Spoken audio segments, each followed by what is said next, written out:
29 और 30 अप्रैल की रात भारतीय एयरफोर्स के 4 राफेल तैयारों की मकबूजा जम्मू कश्मीर में पेट्रोलिंग। राफेल तैयारों ने भारतीय जोग्राफियाई हदूद में रहते हुए पेट्रोलिंग की। सिक्योरिटी जराये के मुताबिक पाकिस्तानी एयरफोर्स ने भारतीय एयरफोर्स के जंगी जहाजों की फौरन निशानदेही कर ली। पाकिस्तानी एयरफोर्स की बरवक्त और मुस्तैद कार्रवाई पर भारतीय राफेल तैयारे राह फरार इख्तियार कर गए। पाक फौज किसी भी भारतीय जवाहिरियत का मुंह तोड़ जवाब देने के लिए तैयार और मुस्तैद है। 29 और 30 अप्रैल की रात भारतीय एयरफोर्स के 4 राफेल तैयारों की मकबूजा जम्मू कश्मीर में पेट्रोलिंग। इसी पर बात करते हैं। ब्रिगेडियर रिटायर्ड वकार हसन खान साहब हमारे साथ मौजूद हैं। सर, बहुत शुक्रिया आपका वक्त देने के लिए। आप इस सूरत हाल को कैसे देखते हैं? भारतीय एयरफोर्स के 4 राफेल तैयारों ने मकबूजा जम्मू कश्मीर में पेट्रोलिंग की है और पाकिस्तान की जानिब से फौरन निशानदेही भी कर ली गई है। आई थिंक ये सेंस ऑफ अवेयरनेस भी है, अलर्टनेस है। माशाल्लाह पाकिस्तान एयरफोर्स 24/7 जाग रही है और हम अभी 2-3 दिन से इंडियन मीडिया पे जा रहे हैं, उनको बड़ी परेशानी। वो कहते हैं कि आप घबराए हुए हैं।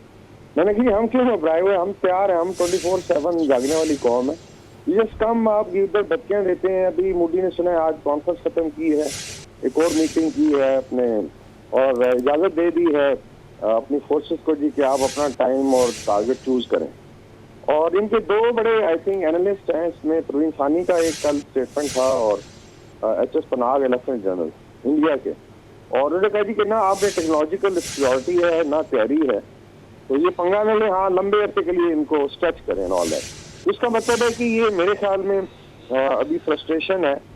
ये जरूर है कि इस दौरान कोई आई वुड से हमाकत कर सकता है भारत, और उसके लिए PS तैयार है, आर्मी तैयार है, नेवी है, बाकी हमारी स्ट्रेटेजिक फोर्सेज है, इंटेलिजेंस है और लॉ एनफोर्समेंट। सबसे बड़ी बात पाकिस्तानी कौम जो है वो आई थिंक ना सिर्फ तैयार है बल्कि महसूस हो रही है और भारत को मीन्स बना दिया गया है। तो मेरे ख्याल में ये इंडिकेट करता है कि भारत को भी सख्त परेशानी है। वो गैप्स तलाश करने की कोशिश कर रहा था, लेकिन अल्लाह के फजल से हम पहले भी तैयार थे और फिर जब 8 दिन मिल गए हैं तो इसमें आई थिंक हमारी तैयारी और बेहतर होगी।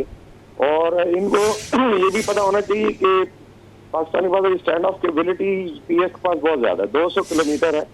तो हो सकता है अगर लड़ाई होती है तो आगरा, जयपुर, इसी तरीके से नीचे ऊपर चले जाएं आप पठानकोट या जो इनकी एयरफील्ड है वहां से टेक ऑफ ही ना कर सकें जहाज, उधर ही गिराए जाएंगे।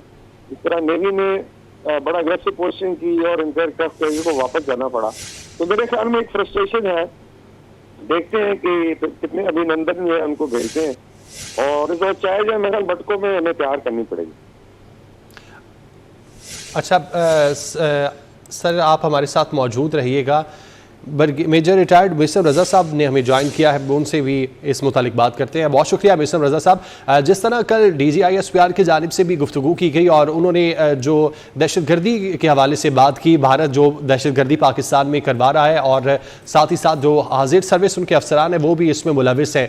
आप क्या समझते हैं, क्या इस तरह के जो दहशतगर्दी के पहलू है वो भी भारत इस मामले पर भी देख सकता है, जिस तरह इससे पहले भी देखा गया है कि पाकिस्तान और खुसूसन बलूचिस्तान में इस तरह के वाक़यात किए गए हैं भारत की जानिब से?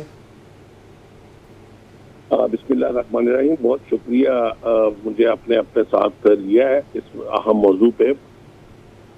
ये 2-3 जो चीज़ें हैं ना वो इसमें जानना बड़ी ज़रूरी है। एक तो ये कि 2019 से ये राफेल तैयारे जो इन्होंने लिए थे और बड़ी इमरजेंसी में लिए गए थे, इसमें आपको याद होगा बहुत बड़ा एक स्कैंडल आया था। मोदी साहब ने इसमें बड़े हैवी कमीशन दिए थे। फिर वो जो बंदा जो डील कर रहा था वो बाद में पेरिस भाग गया। आज तक वो वापस इंडिया में नहीं आया और इंडियन ऑडिट रिपोर्ट्स के मुताबिक इसमें बिलियंस ऑफ डॉलर के जो है ना फ्रॉड हुए। जब से वो तैयारे इन्होंने अपने वो खड़े किए हुए थे, अवाम अब उनके ऊपर सवाल उठा रहे हैं। अभी उनको उसकी जस्टिफिकेशन नजर नहीं आ रही। अब अगर जो एयरफोर्स का सूझबूझ रखने वाले जो लोग हैं, जो इस वॉर इंडस्ट्री को समझते हैं, जो इस वेपन इंडस्ट्री को समझते हैं, जो एयर वेसल्स को समझते हैं, उनको पता है कि कश्मीर वो इलाका ही नहीं है जिसके अंदर आप राफेल तैयारों की कल जो हरकत आपने की है वो राफेल तैयारों वाला इलाका ही नहीं है। आपने एक रूटीन पेट्रोलिंग करनी है, आप कर सकते थे। ये सिर्फ इन्होंने अपने अवाम को एक दफा फिर बेवकूफ बनाने के लिए ये पूरा स्टेज ड्रामा जो है सेट किया है। मगर थोड़ा सा तब्दीली आ गई है। ये 5 साल जो फरवरी 19 से लेके आज हम मई में खड़े हैं, अप्रैल में खड़े हैं, तो ये लोग समझ चुके हुए हैं कि मोदी ने इन 5 सालों में गेम क्या की है। इस वक्त ये बुरी तरह बिहार के अंदर इलेक्शन में अपनी पॉपुलैरिटी लूज कर चुके हैं। कांग्रेस वहां जीत रही है। वो जो ओरिजिनल एक इंडिया का एक जिसकी बुनियाद पे इंडिया का वजूद हुआ था, वो जो गांधी साहब का विजन था, जो पटेल साहब का विजन था, जो नेहरू साहब का विजन था, एक सेकुलर जमहूरी हिंदुस्तान, वो मोदी उसको आरएसएस हिंदुआता वो उसको खा चुका हुआ है। अब वो सारी पॉपुलैरिटी जब लूज कर गए हुए हैं, तो उसके बाद ये पूरा स्टेज ड्रामा दोबारा बिहार के इलेक्शन के लिए सजाया गया है। लेकिन इस दफा इनको उल्टी पड़ गई है। कल जो डीजी आईएसपीआर साहब ने प्रेस कॉन्फ्रेंस की है, उसके अंदर वो मेजर संदीप और वो सारा जो उनके जूनियर कमीशन ऑफिसर का सारा जो कच्चा चटा खोल के सामने रख दिया हमने सबूतों के साथ। ये एक पूरे का पूरा अमल बताता है कि एक प्रोफेशनल इंटेलिजेंसिया क्या होता है, एक प्रोफेशनल आर्मी क्या होती है। हम जो बात करते हैं, हम मुदल्लल बात करते हैं, हम अमन के ख़्वाह हैं, हम लड़ना नहीं चाहते। दुनिया आगे जाना चाहती है, दुनिया पीस के साथ। हिंदुस्तानी अवाम भी लड़ना नहीं चाहते, वो भी अमन चाहते हैं।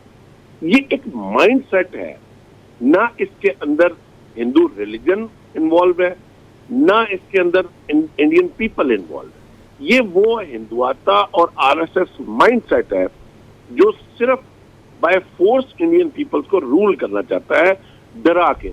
आज मैं एक इंडियन चैनल के ऊपर एक रिपोर्ट देख रहा था, जिसमें वो कह रहे थे कि पाकिस्तानी शिप जो है, कार्गो शिप जो है, वो फाइटर जेट लेके बांग्लादेश की बॉर्डर पे पहुंच चुके हैं। अगर ऐसा है भी और ऐसा नहीं भी, तो भी आप अपनी अवाम को क्यों डरा रहे हैं? ये बातें बता के आप अपनी अवाम को हरासा कर रहे हैं कि बस अब दोनों तरफ से, तीनों तरफ से, कुछ लोग श्रीलंका का भी इशारा दे रहे हैं जी कि पाकिस्तान 3 डायमेंशनल अटैक कर रहा है, कि श्रीलंका की साइड से भी, बांग्लादेश की साइड से भी और पाकिस्तान की साइड से भी। यानी कि आप किसको डरा रहे हैं? अपनी अवाम को बेवकूफ बना रहे हैं। और आपने अल्टीमेटली आपका एम क्या है कि आपने बिहार का इलेक्शन जीता। जी ठीक है, बहुत शुक्रिया मेजर रिटायर्ड मिसर रजा साहब आपके वक्त का। ब्रिगेडियर रिटायर्ड वकार हसन खान साहब हमारे साथ मौजूद थे, आपका भी बहुत शुक्रिया।